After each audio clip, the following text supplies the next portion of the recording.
Hello guys, আজকে সবকিছু বাদ দিয়ে ফার্স্টে চলে আসি রান্নায়। কারণ আজকে রান্নাটা করেছে সম্রাট, যে কখনো কিচেনে ঢোকে না। সে যখন রান্না করে তখন রান্নার থেকে বেশি দেখনদারি হয়। হ্যাঁ, একদম ঠিক, আমি রোজ রান্না করো, আমার রান্নার কোনো ভিডিও নেই, কিন্তু সম্রাট একদিন রান্না করে ওর রান্নার তো ব্লগ তৈরি হয়েছে। নাক সিটকানো বুড়িদের কথায় পাত্তা না দিয়ে বুড়ি ডাইরেক্ট উঠে গেছে রান্নাঘরের স্ল্যাবে, কারণ ওকেও কাজ শিখতে হবে, না হলে বর বলবে বাপের বাড়ি থেকে কি শিখে এসছো। তাই আমি কোনো রকম রিস্ক না নিয়ে মেয়েকে প্রথম থেকেই কাজ শেখাচ্ছি। আর আমার এই সব সাইডে দিন মজুরিকে বাদ দিয়ে আমি কি পেয়েছি জানো? 1 পিস মাটন। কারণ আমার বর রান্না করতে করতে নিজেই হাফ খেয়ে ফেলেছে। সেলফ অবসেসড হলে যা হয়। আর এখানে চলছিল এদের মধ্যে কোনো একটা ডিলিং, যার অংশীদার আমি ছিলাম না, কারণ খারাপ কাজের অংশীদার আমি হই না। এই সব কিছু বাদ দিয়ে এবার চলে আসি সম্রাটের ফেভারিট কাজ, নুন ছড়ানো। কাটা খায় নুনে ছিটে দিতে খুব ভালো পারে, তাই কাটা মাটানোও নুনে ছিটে দিচ্ছে। এরপর আসবে হলুদ, কাশ্মীরি লঙ্কার গুঁড়ো, ধনের গুঁড়ো, জিরে গুঁড়ো। এবার যারা আমার স্টিলের গামলা দেখে আমাকে গরিব ভাবছো, তারা খুব ভুল ভাবছো। আমি শুধু গরিব না, আমি ভীষণ পরিমাণে গরিব।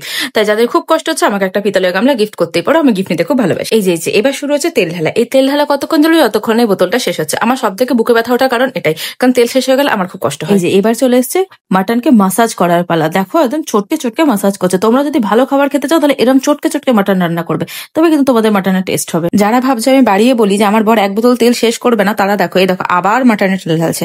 আবার দেখো কড়াই ভর্তিও তেল দিয়েছে। বিশ্বাস হলো তো যে আমি সত্যি কথা বলছি? ও তেলের বোতলটা শেষ করেই খানতে হবে। এই যে এই সব গোটা মশলা নিয়ে নেওয়া হয়েছিল, রোস্ট করা হচ্ছিল, যেটা গুঁড়ো করা হবে।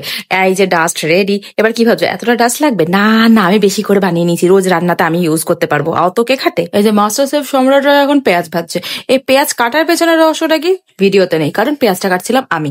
একটা পেঁয়াজ কাটতে গিয়ে এত কান্নাকাটি করে চোখে দেখে আমার এত খারাপ লাগলো যে আমার বরকে আমি ছাড়া আর কেউ কাঁদাবেন না, না না না না, পসিবল না। তাই আমি পেঁয়াজগুলো কেটে দিয়েছি সব। কিন্তু এই দিন মজুরির জন্য আমি কোনো পয়সা পাইনি। যাই হোক, এত বকবক করতে করতে দেখো পেঁয়াজের কালার চলেছে। আর এই যে মাটন খুলে গেল, যেটা ম্যারিনেট করে রাখা ছিল। এবার মাটনটা কড়াইতে চলে যাবে। আমার বড় অগ্নিকন্যা নয়, তাই গ্যাস জ্বালিয়ে থেকে রান্না করতে হয়েছিল। সন্ধ্যে 6টা থেকে রাত 8টা অব্দি যখন কন্টিনিউ মাটনই চলে যাচ্ছে, আমার দেখে এত রাগ হচ্ছে যে আমার 1 মাসের গ্যাস একদিনে শেষ হয়ে যাচ্ছে। আমি আর সহ্য করতে না পেরে ঘরে গিয়ে শুয়ে পড়েছিলাম। তাই মাঝখানে প্রচুর স্টেপ স্কিপ হয়ে গেছে। তাই এই রান্না দেখে কেউ রান্না করতে যাবে না। পুরো রান্নার ভিডিওটাই হলো ফানি ভিডিও। অলমোস্ট 3 ঘন্টা পর আমি ঘুম থেকে উঠে দেখি মাটনের এরকম কালার চলেছে, পুরো বিল্ডিং মাটনের গন্ধে মোমো করছে। বুঝতে পারলাম আমার বড় রান্নাটা ভালোই করেছে, কিন্তু এখনো নাকি অনেক ইনগ্রেডিয়েন্টস দেওয়া বাকি, সেগুলো এখন প্রসেসিং চলছে। এটা হলো দই, আর ওই যে গরম গুঁড়ো মশলাটা করে রাখা হয়েছিল সেটাকে মিক্সিং করা আছে, সেটা এখন ওপর থেকে পড়ছে। এই যখন এটা পড়ছিল আমি ভাবছিলাম ফুড ব্লগারদের মতো বলবে এ পড়লো পড়লো পড়লো, ঝরে ঝরে পড়লো, কিন্তু বলতে পারিনি, কারণ আমি ফুড ব্লগার নই, আমি ফুড লাভার। অনেকক্ষণ হ্যাংলার মতো বাটি নিয়ে ঘোরার পরও যখন বর দিল না, তখন অফেন্ডেড হয়ে চলে গেছিলাম ছাদে। এসে দেখছি হাফ মাংস খেয়ে ফেলেছে, তাই লাস্টের ক্লিপার নিয়ে